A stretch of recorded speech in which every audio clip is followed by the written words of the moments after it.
Estamos refiriéndonos al más allá. Claro. Al más allá. Y aquí tenemos llamadas curiosas, llamadas telefónicas que dicen pues bien. Llamadas telefónicas, se abre la interrogación del más allá y aquí la cerramos. Y aquí después dirán si hay que quitar o no estos signos de interrogación. Eso vaya por delante, claro que sí, claro que sí. Esos son ustedes los que lo tienen que decir. Con interrogación vamos a entrar en el tema. Pero antes, a mí me gustaría pues hacer una breve introducción. No todos los hechos concretos, paranormales, espontáneos que nos comunican tienen igual credibilidad. No es ahora el momento de hablar de mis criterios de discernimiento frente a tales hechos. Algún día, tal vez en breve, los traeré aquí. Deseo hoy simplemente advertir que los casos que vamos a conocer seguidamente están esperando otros nuevos y nuevas investigaciones que nos permitan contemplarlos al menos con una mayor certeza moral. Bien, y hecha esta introducción que yo creo que era necesaria, ¿verdad, sí, Juan Antonio y César? Que era oportuna, que era necesaria. Vamos ahora a conocer esos casos. César, nos vas a decir... Hay muchos casos, ¿verdad? Muchos casos. El primero es una comunicación con un supuesto muerto, pero que es una comunicación muy extensa. Sí, es extensa. Bien, vamos a escucharla. La conocida escritora Susie Smith escribe en su libro The Power of the Mind una narración de una conversación telefónica muy larga con una persona muerta. Los testigos de esta llamada tipo 2, típica, fueron dos conocidos de la autora, Bonnie y C.E. McConnell, de Tucson, Arizona, quienes proporcionaron a la señora Smith una declaración atestiguada por notario del hecho. Enseguida damos el relato tal como lo hicieron a la señorita Smith. Los McConnell tenían mucha amistad con una autora filántropa pero muy poco realista de nombre Enid Johnson. Ya de edad avanzada y habiendo donado mucho de su dinero a los necesitados, Enid descubrió que ya no tenía lo suficiente para mantenerse o para solventar sus siempre elevadísimas cuentas de servicios médicos. Los McConnell tenían la esperanza de que Enid escribiese otro libro para estabilizar sus finanzas, pero nunca lo hizo. Como sucede a muchas personas ancianas, a Enid la llevaron de un hospital o de un sanatorio a otro. Al final, los McConnell perdieron toda relación con ella. Esto los entristeció porque todos los años pasaban la Navidad con ella y le llevaban de obsequio una botella de vino de zarzamora. Después de no tener más relación con Enid, pasaron varios meses antes de que volvieran a saber de ella. Y entonces, en la tarde de un domingo del mes de mayo de 1971, fue una sorpresa recibir una llamada telefónica.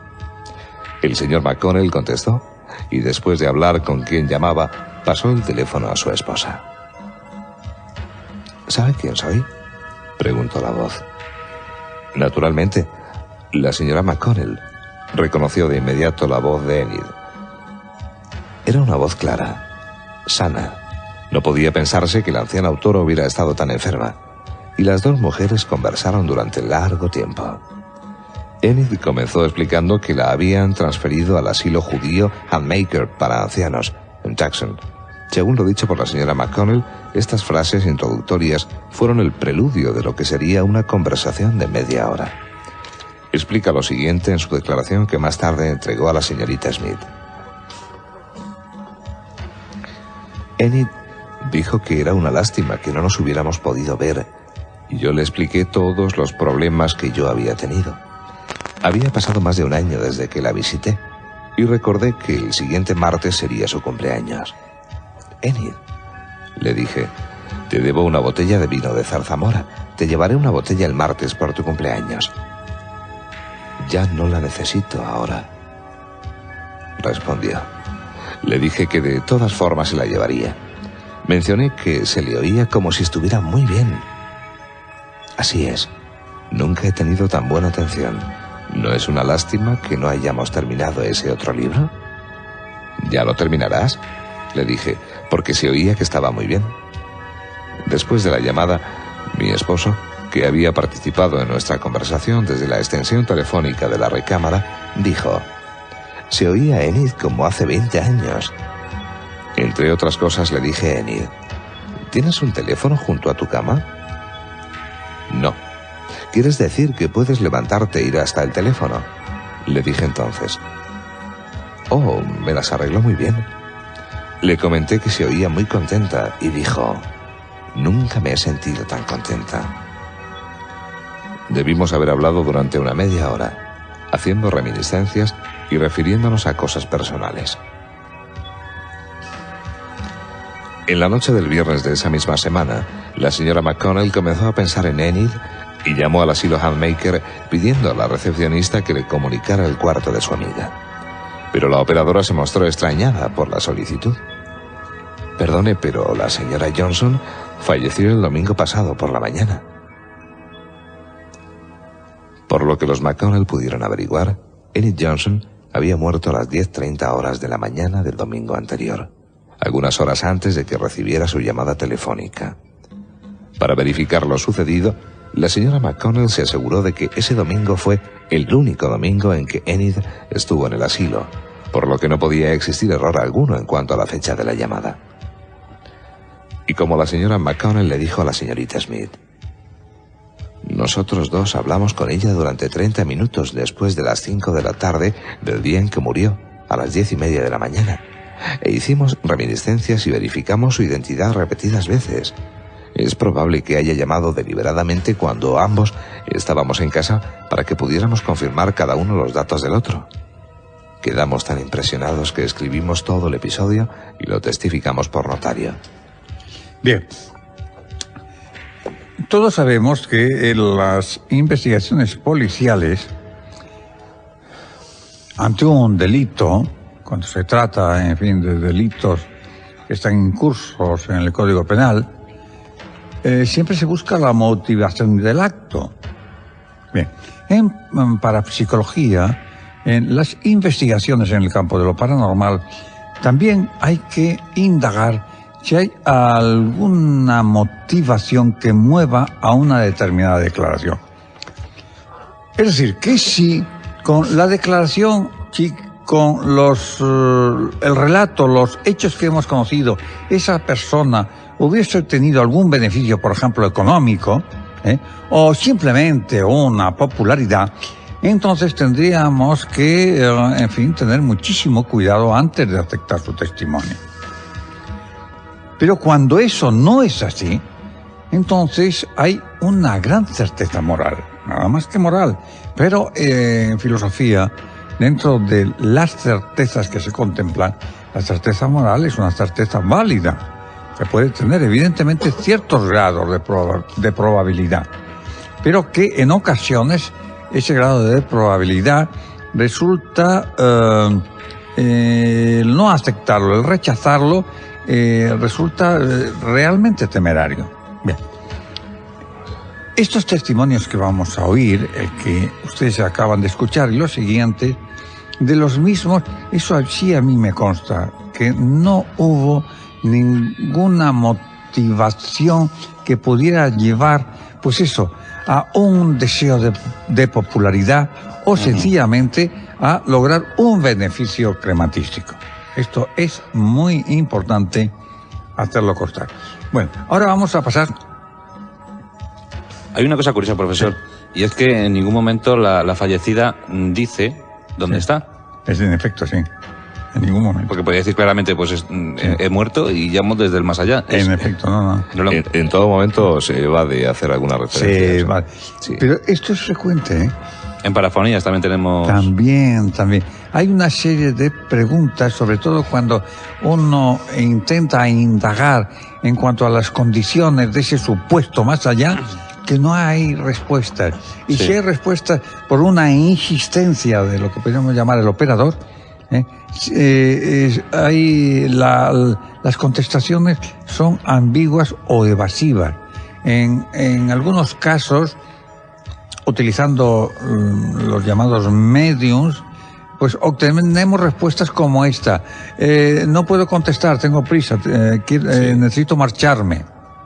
La huilla, por ejemplo. Que también, por otro lado, es algo que confirma la autenticidad del hecho. Porque ¿qué cuesta inventar una respuesta? La verdad es que cuesta muy poco. No cuesta nada. Sí. No, cuesta muy poco. O sea que muchas veces se ha dicho que el hecho de que no se encuentre con unas respuestas adecuadas a esas preguntas es señal de que no nos encontramos realmente frente a una causa trascendente. Mi opinión es contraria. Porque es muy fácil, repito, inventar una respuesta que cubre el expediente. Sí. Bueno, vamos a otro caso. Bueno, vamos ahora al segundo caso. Sí, llamada a una persona muerta. Supuesta llamada, claro, a una persona muerta. Sí. En 1975 se publicó un caso de cierta llamada telefónica fantasma que se investigó personalmente. Imagino que aquí se refiere a alguno de los investigadores, ¿no? Sí, exacto. Su breve informe apareció en su ensayo Telepathic Humorisk, que se incluye en la antología del doctor Stanley Dean, Psiquiatría y Misticismo. Un libro extraordinario que, si tienen ustedes ocasión de hacerse con él, se lo recomiendo, porque es rigurosamente científico. La receptora de la llamada fue una mujer de Nueva Jersey, de nombre Marie D'Alessio. Aunque la llamada tuvo lugar varios años antes de la investigación, el doctor Schwartz dice no menciona el año, los detalles aún estaban frescos en su memoria cuando la entrevistamos. Todo este episodio comenzó una noche con un sueño en el que la señora D'Alessio vio a una amiga de su niñez, de nombre Lana, que se hundía en un charco de sangre. Era evidente que el sueño era simbólico, y la señora D'Alessio sospechó de inmediato que algo horrible le había ocurrido a su amiga. Cuando contó el sueño a su esposo, él le recordó que podía hablar a Lana por teléfono. La aturdida mujer llamó al instante y así su esposo se convirtió en el principal testigo de este increíble suceso. Lana contestó al momento y le dijo a la señora D'Alessio que en verdad había estado enferma y hospitalizada, pero que había sido dada de alta por un tiempo y añadió que al día siguiente debía reingresar al hospital. La señora D'Alessio escuchó de forma paciente y comprensiva esta conversación y dijo que desearía visitarla en el hospital. Lana le pidió que no lo hiciera, pero prometió llamarla después. Es muy interesante notar que de manera similar la señora McConnell sugirió a su amiga Enid visitarla para su cumpleaños, pero el fantasma que llamaba la hizo desistir de esa idea. Algunos días después, al ver que Lana no llamaba, la señora D'Alessio decidió llamarla de nuevo. Pero por más intentos que hizo, nadie le contestó. Al fin llamó a la vecina de Lana, quien, muy sorprendida por la llamada, le informó que Lana había fallecido.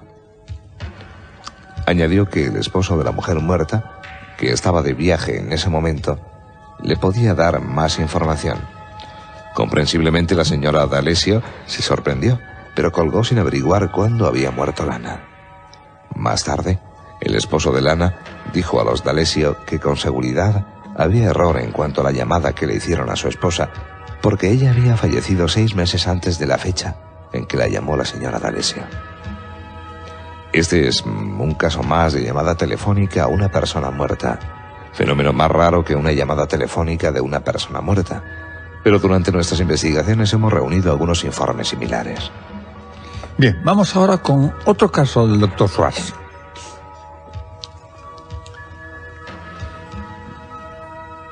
Es interesante notar que el doctor Schwartz tuvo otro de estos casos de llamadas telefónicas 2 años después. Éramos como hermanas. Hablábamos de diferentes cosas que habíamos hecho en el pasado, de lugares que habíamos visitado juntas. Hicimos recuerdos. Yo estaba sola en casa. Hablamos casi media hora. Después de colgar pensé, era Lorraine, pero ella está muerta. Murió instantáneamente en un accidente de automóvil hace 6 o 7 meses. Todavía ahora Cuando hablo de ello se me enchina la piel. En verdad estaba tan perturbada que marqué su número de teléfono, pero nadie contestó. Este caso es interesante por partida doble, puesto que la señora Sherrin pudo notar la duración de la conversación. Casi todas las personas que han recibido este tipo de llamadas no mencionan cuánto tiempo hablaron con quien las llamó. Sin embargo, es muy obvio que aun si las voces misteriosas tratan de comunicar mensajes largos, la duración de la mayoría de estas llamadas de fantasmas es muy corta. La conversación de media hora de la señora Sherrin es la llamada de mayor duración de nuestros archivos. Bien, pero antes de continuar, porque todavía no hemos terminado, César, por favor, vamos al comienzo de todo. Vamos a ver quiénes son las personas y las entidades que han colaborado en estas investigaciones.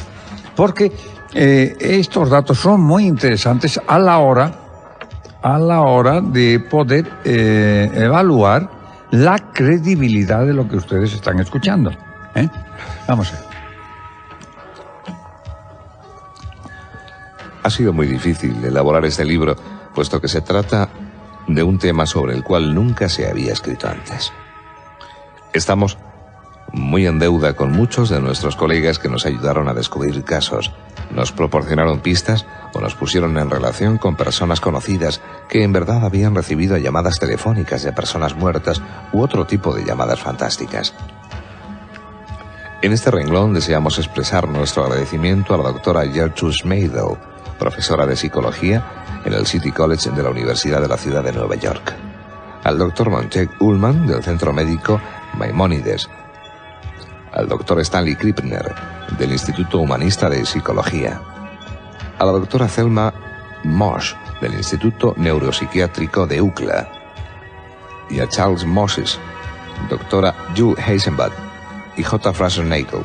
También debemos expresar nuestro agradecimiento a Jerome Clark, ayudante de dirección de la revista Fate, a John Bessor, al doctor Walter Appoff y a la señora Rosalind Haywood, al doctor Hans Bender de la Universidad de Friburgo y a Alan Bogan.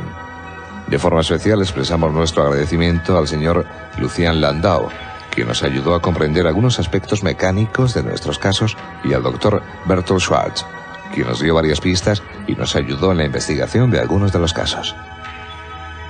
Asimismo, estamos en deuda con Vincent Geddes y Leslie Price, quienes nos ayudaron a recabar información histórica pertinente a los temas tratados en este libro, y al doctor John Palmer de la Universidad John Fitzgerald Kennedy de Orinda, California, quien compartió con nosotros su experiencia en estadística. Discúlpeme que hayamos leído este párrafo tan largo sobre estas entidades y autoridades, pero esto está dentro de la norma que nosotros siempre, ¿verdad, Juan Antonio y César, nos hemos impuesto? Es decir, cuando tratamos de fenómenos realmente insólitos, cuanto más insólitos son, mejor documentados tienen que estar. Está Bender en la lista. Está Bender en la lista. Está Bender también en la lista. Sí. Sí, y recuerdo que en una ocasión hablamos de estas incidencias paranormales en sistemas electrónicos. Él estaba muy interesado en ello. Y no tengo que decirle nada. El profesor Alexander Schneider, porque claro, se trata de un físico catedrático de esta disciplina en la Universidad de St. Gallen en Suiza, el norte de Suiza, y que además es ingeniero electrónico. Él me dijo en una ocasión que la electrónica venía a ser como una puerta abierta a las causas paranormales en nuestros tiempos actuales. Sí. Fue uno de los pioneros en la investigación de la parafonía. Pero, ¿por qué, profesor? ¿Por qué esos espíritus o supuestos espíritus tienen necesidad de comunicarse? Bueno, Juan Antonio siempre está haciendo unas preguntas que le dejan a uno, en fin, pues clavado en la pared como se clava una mariposa, en fin, con un alfiler. Pues cualquiera sabe. Suponiendo que sean espíritus, claro. Suponiendo que sean espíritus. Esto todavía por ver. A ver porque claro, aquí se está hablando de espíritus, en fin, pero sí. Eso nosotros como tesis no la podemos mantener. Sí, pero no cabe. Como hipótesis, sí, pero como tesis no. Los mensajes no son nada del otro mundo. Ahí está. Bueno, lo que pasa con Nunca mejor dicho. Lo que pasa con las apariciones, Claro. Juan Antonio y César. ¿Qué pasa con estas supuestas apariciones marianas? E incluso ya de Jesucristo, porque ya resulta que ya hasta Jesucristo aparece con la cruz a cuesta. Sí. Esto no es nada serio. Esto no es nada serio. Bien, pues ¿qué es todo esto? En fin, ¿qué significado puede tener? ¿De dónde puede provenir? En fin, pues ya hemos planteado algunas veces esta cuestión en orden a la conceptuación de estos hechos en función de las posibles causas de la naturaleza de las mismas. Y volveremos, ¿verdad? Una y otra vez, ¿verdad, Juan Antonio y César? Porque tendremos sobre que esto vamos a repetirlo hablar de todo. Sobre esto hay que seguir hablando. Más veces. Bueno, ahora yo creo que va a ser muy interesante que escuchemos lo que viene a continuación, porque precisamente es sobre supuestos. Es decir, ¿cuál es el origen de estas llamadas? ¿Qué problemática presentan? Va a ser interesante. Vamos. ¿Cuál es la naturaleza de la inteligencia que está tras estas llamadas? ¿De qué manera se producen mecánicamente a través del sistema telefónico? Ninguna de estas preguntas es fácil de contestar, por lo que ahora nos concentramos en la primera. Para comenzar, pensamos, claro está, que las supuestas manipulaciones telefónicas estaban en verdad dirigidas mentalmente por los muertos en sus intentos por comunicarse con los vivos. Esta explicación podríamos llamarla teoría espiritista o de supervivencia. También pensamos que los testigos mismos podrían sin quererlo fabricar estas llamadas mediante sus propias facultades innatas de mente sobre materia o psicocinéticas. En otras palabras, nos preguntamos si no estábamos gastándonos nosotros mismos alguna clase de broma psíquica. Esto podría llamarse la teoría de PC de los vivos. Sí. Ahora, ¿por dónde comenzamos? PC significa psicocinesis, ¿eh? Es decir, movimiento de objetos sin contacto. Ahora, ¿por dónde comenzamos a tratar de determinar cuál de estas explicaciones se adecua mejor a los hechos? Para ser del todo francos, al principio no estábamos seguros. Existen pros y contras para cada explicación y podría elaborarse una buena base para cada una de ellas. Por supuesto, no habría sido ciertamente más fácil... vuelvo a rectificar. Por supuesto, nos habría sido ciertamente más fácil solo suponer desde el principio que estas llamadas provienen de los muertos.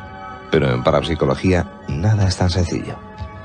De forma que mientras tratábamos de determinar cuál era la fuerza directriz escondida tras estas llamadas, nos encontramos observando de forma más estrecha los informes que habíamos reunido.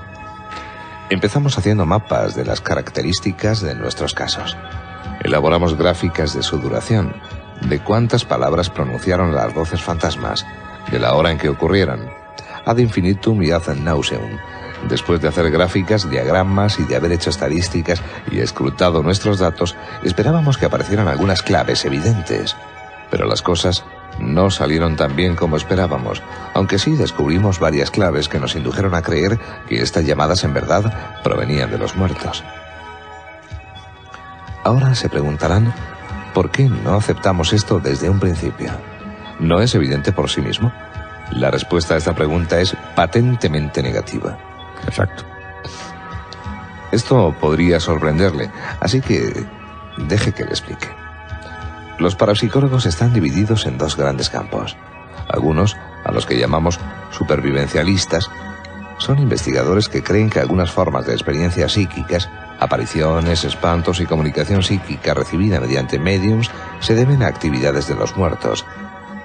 En otras palabras, los supervivencialistas creen que algunos elementos de la personalidad humana sobreviven, persisten después de la muerte, y que en consecuencia pueden ponerse en relación con los vivos. Esto es lo que se llama restos anímicos, que en su día, en fin, nos aproximaremos a ello. Es la tesis de René Guénon, precisamente. Y también de Vintil Horia, que seguía muy de cerca las tesis de Guénon. Por conveniencia, a estas entidades se les llama de manera general agentes Theta.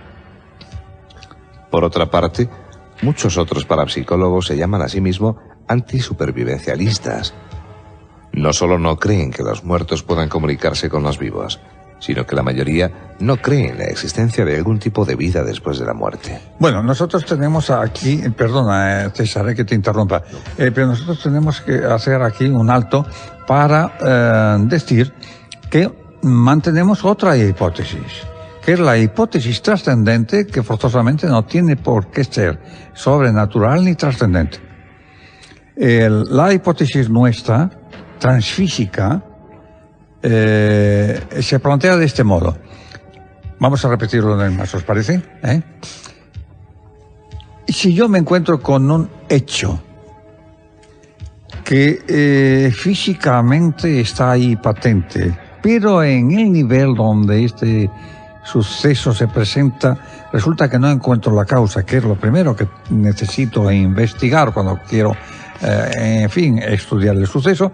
Entonces, como no puede haber efecto sin causa, la causa tiene que estar en otro nivel. Como ven ustedes claramente, se trata de un planteamiento puramente lógico-formal. Pero en el momento en que nosotros queramos dar un contenido ontológico a esa causa dentro de este planteamiento lógico-formal, daremos lo que en filosofía se llama dar un salto lógico. Y esto no está permitido filosóficamente hablando. Es decir, que lo único que podemos decir, y esto con seguridad, si la causa no está en este nivel, mientras en este nivel no se encuentre, podemos y debemos inferir que se halla en otro nivel. Bien. Pues, muy bien, profesor, ya estamos en tiempo de llamadas. Pues entonces, si le parece, continuamos con el tema. Mañana, bueno, mañana habíamos prometido, sí, pues... mañana habíamos prometido... Oh, gran noticia, mañana entrar con los masones, pero... Entonces, ¿qué hacemos? Pensándolo bien, profesor, mañana íbamos a hablar de masones. El tema requiere muchos programas. El viernes tenemos cartas. Sí. Yo le propongo que empecemos con masones el lunes, empezamos bien, toda la semana. Cuánto te lo agradezco, porque el tema de la masonería es muy complejo, es extraordinariamente interesante, y vamos a traer aquí unos testimonios realmente de autoridad, llamadas supuestamente del más allá. Pero antes de continuar con las llamadas, sí, vamos a conocer un caso de aparición fantasmal con niebla y fosforescencia. Caramba. Y traigo este caso porque entre los hechos que nos han contado de Pedrera, se nos ha dicho que en una de las apariciones de la Virgen surgió como en una niebla, como si se formase partiendo de una nube, ¿no? Algo así se ha dicho. Así es. En otra ocasión que también se la vio como si tuviese delante algo así como una gasa, o sea, también, en fin, como si se la viera a través de niebla, como si fuese algo neblinoso. Lo que se estaba observando. Entonces vamos a conocer este caso, que es interesante. ¿Te parece, Juan Antonio? Muy bien, adelante, pues vamos a conocer este caso de aparición fantasmal con niebla y fosforescencia. Yo tenía un hermano muy querido, Oliver, teniente del 7º Regimiento de Fusileros. Andaría por los 19 años y había estado estacionado durante varios meses en Sebastopol. Sosteníamos correspondencia frecuente, y una vez que escribió con tristeza, no se sentía bien, le contesté que debía levantar el ánimo, pero que si algo le pasaba, que me lo hiciera saber, apareciéndose en mi cuarto. Esta carta, según supe después, la recibió cuando estaba por recibir la comunión de un clérigo, quien después me relató lo ocurrido. Luego de esto salió para las trincheras y nunca volvió, porque unas horas más tarde comenzó el asalto a Redán. Al caer el capitán de su compañía, él tomó su puesto y dirigió con bravura a sus hombres. Apenas los había llevado dentro de las murallas, aunque había recibido varias heridas, cuando una bala penetró en su sien derecha y él cayó entre montones de otros, donde se le encontró en una postura casi de rodillas, sosteniendo su cuerpo por otros cuerpos muertos. Unas 36 horas después. Esa misma noche me desperté de pronto y vi a mi hermano arrodillado de frente a la ventana y junto a mi cama, rodeado de una especie de niebla fosforescente. Traté de hablarle, pero no pude. Pensé que debía ser una ilusión, la luz de la luna sobre una toalla o algo fuera de lugar. Pero al fijarle, lo vi otra vez. Me miraba con cariño, implorante y triste. Me volví y todavía vi al pobre Oliver. Cerré los ojos, caminé hasta la puerta y al tomar la manija miré otra vez. La aparición volteó con lentitud la cabeza y volvió a mirarme con cariño y ansia. Y entonces por primera vez, vi la herida en la sien derecha, de la que salía un escurrimiento rojo. Su cara estaba muy pálida, pero se veía transparente, y así también la mancha rojiza. Pero es casi imposible describir su aspecto. Solo sé que nunca lo olvidaré. Salí del cuarto y fui al de un amigo, y me quedé en el sofá el resto de la noche. Le dije el porqué. Lo dije a los demás en la casa, pero cuando se lo dije a mi padre, me ordenó que no repitiera esas tonterías y especialmente que no lo supiera mi madre. Aunque no se dice específicamente en el relato, el testigo no tenía idea alguna de que a su hermano lo habían matado el mismo día en que vio la aparición del soldado. ¿Qué hipótesis podemos contemplar en este caso, que es uno de tantos casos, porque hay muchos semejantes a este? ¿Qué hipótesis podríamos contemplar? Claro, la primera, por economía de hipótesis, la primera, que generalmente se encuentra dentro de lo que se llama hipótesis animista.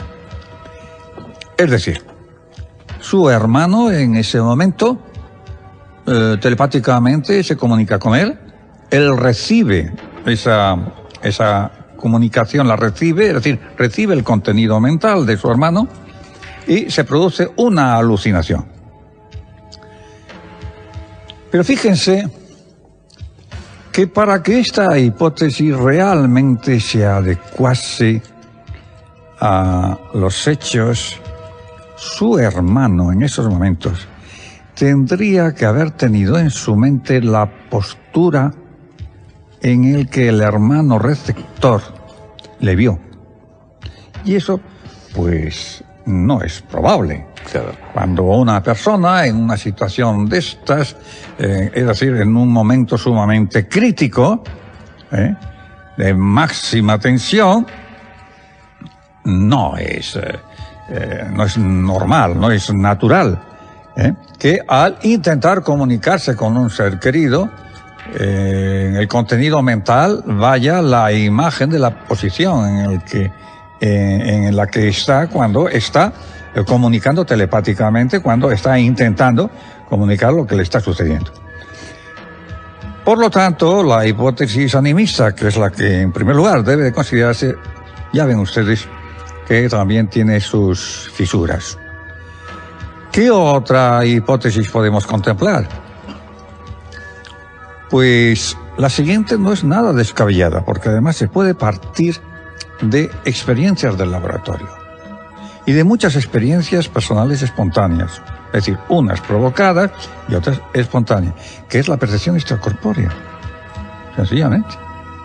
Y por lo tanto, en ese momento, el cuerpo, por decirlo así, sutil del hermano que estaba en esa situación crítica, pudo haberse hecho presente, porque sabemos en experiencias de laboratorio, sabemos que en determinadas circunstancias, en determinados hechos, esa presencia se ha hecho visible. Profesor, perdóname, y que habría que descartar la posibilidad de la manifestación post-mortem. Es que en esta manifestación, es decir, en esto que estamos observando ahora, como realmente la percepción, vamos, lo que estamos contemplando ahora, como realmente la percepción coincide con el momento poco más o menos del fallecimiento, habría que pensar que o bien hay una visión de una experiencia extracorpórea, caso de que todavía, por decirlo así, ese cuerpo sutil estuviese todavía, en fin, ligado a lo físico, o lo que tú has dicho muy bien, o encontrarnos con una manifestación de las que se llaman críticas inmediatamente a la muerte, post-morte. Es que me ha llamado mucho la atención la curiosidad de la herida en la sien, es muy perfecta. Sí, bueno, es que precisamente ese es un dato que me alegra muchísimo que tú lo hayas señalado. Me alegra mucho porque es muy importante y yo lo había omitido. Es un dato muy importante. Es un dato muy importante porque el hermano se supone que no tenía posibilidad de conocer qué herida era la que le había provocado la muerte. Era el proyectil en la sien, era el que realmente la había matado. Y era el que se manifestaba como causa del fallecimiento. El hermano no ve otras heridas.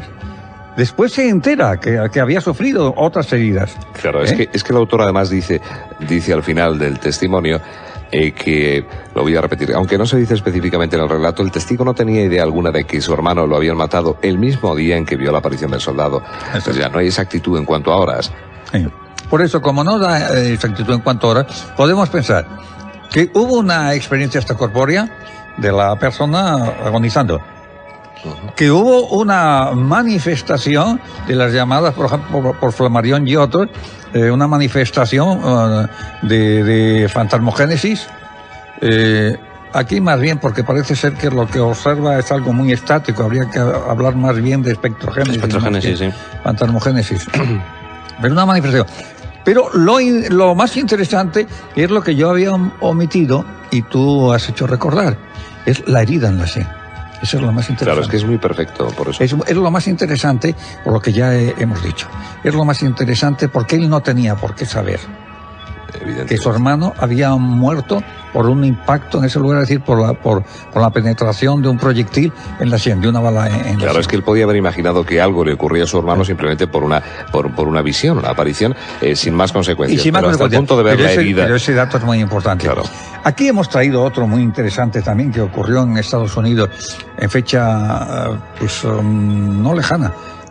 Pues creo recordar hace unos 7 u 8 años, una cosa así, de un viajante de comercio que, estando en una habitación en Nueva York, de pronto, por la noche antes de acostarse, vio, pero de una manera clarísima, en fin, según decía él, sin ningún lugar a dudas de que era un auténtico ser, vio a su hermana, a una hermana que había muerto con 18 años y que había fallecido pues hacía 1 o 2 años.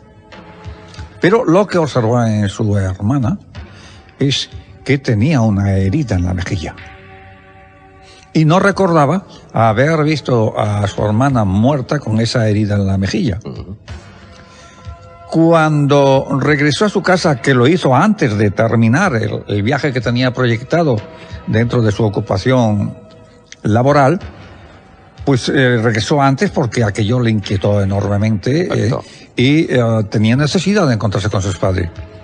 Y cuando lo comentó delante de su madre palideció, se lo hizo repetir y le dijo, pues lo que viste, hijo mío, fue a tu hermana.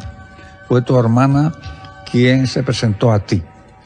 Porque no ha dicho nadie que cuando estaba arreglándola, con un objeto que tenía en la mano, no recuerdo ahora qué era, le hizo un rasguño o una herida bastante profunda en una mejilla. Y se lo intentó corregirlo dándole maquillaje.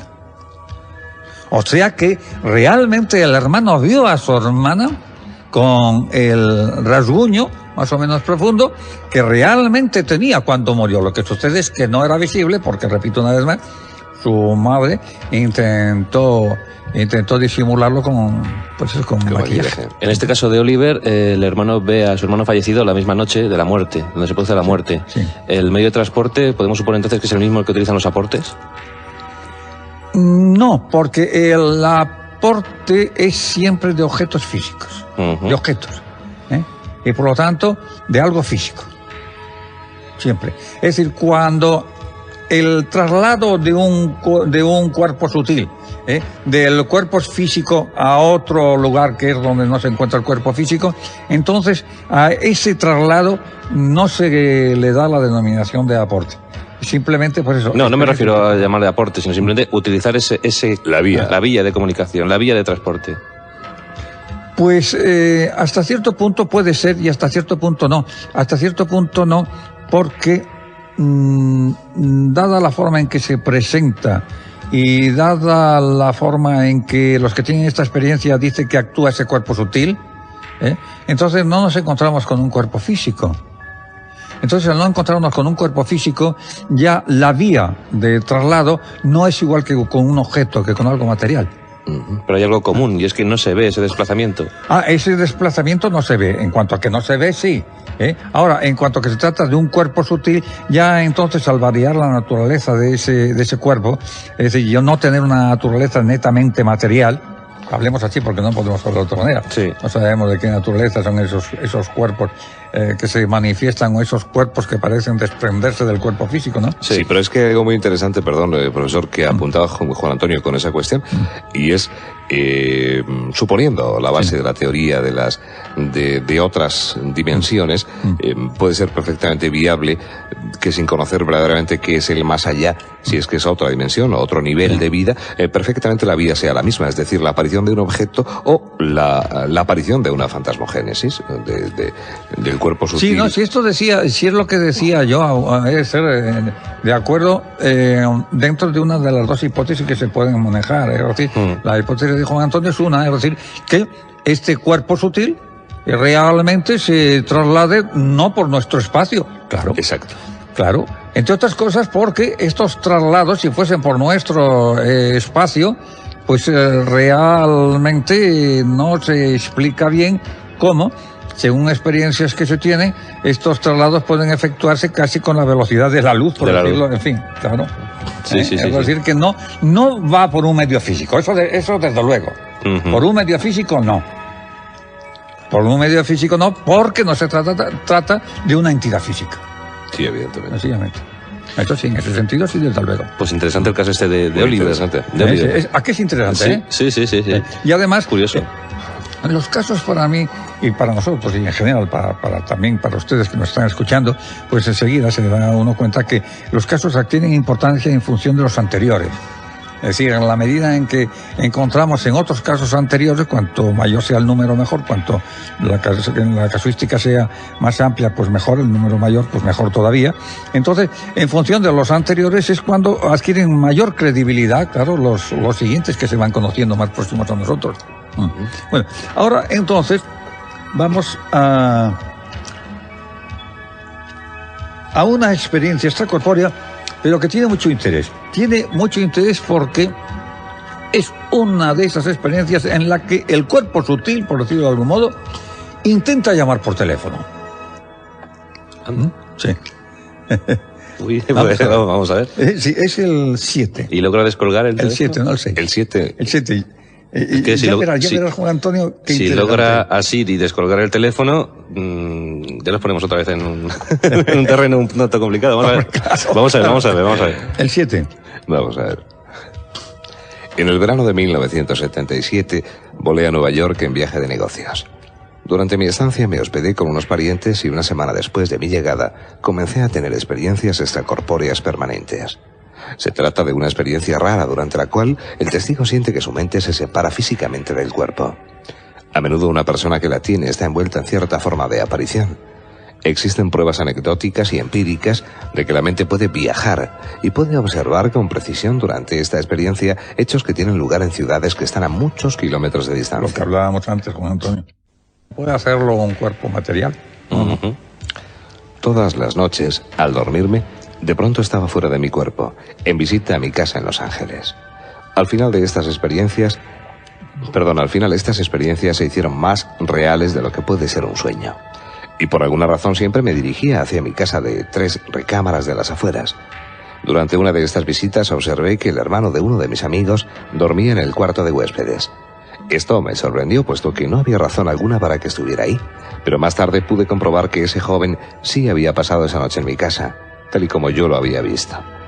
Durante una de las últimas de estas experiencias, una vez más me encontré en mi casa, de pie en el pasillo.